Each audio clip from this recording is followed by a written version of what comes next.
ஒரு சிவாலயத்துல தரிசனத்துக்கு போறீங்களா, நமச்சிவாய வாழ்க நாதன் தாழ் வாழ்க, இமைப்பொழுதும் என் நெஞ்சில் நீங்காதான் தாழ் வாழ்க, கோகழி ஆண்ட குருமணி தன் தாழ் வாழ்க, ஆகமம் ஆகி நின்று அன்னிப்பான் தாழ் வாழ்க, சொல்லினே போங்க. அப்ப தொடர்ந்து நாம் நிறைய நேரம் இறைவனை தரிசனம் செஞ்சவங்களா. கருவறைக்கு முன்னாடி நாம் சாமி பார்க்கறது என்னமோ ஓரிரு நிமிடங்கள் தான் இருக்கும்.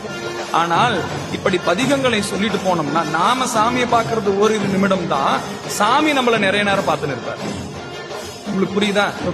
இவ்வளவு பேர் உட்கார்ந்து இருக்கிறீங்க, இவ்வளவு பேர் பேச அமைதியா உட்கார்ந்து இருக்கீங்க.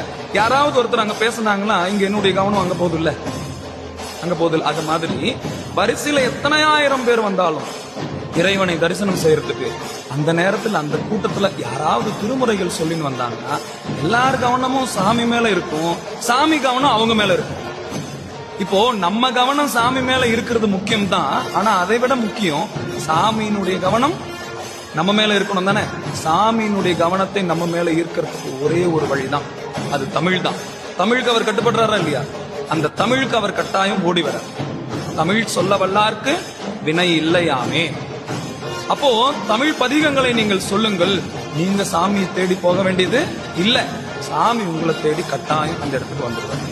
அதனால் நம்ம வாயார சாமியினுடைய நாமங்களை சொல்வதற்கு ஒருபோதும் வெட்கப்படக்கூடாது.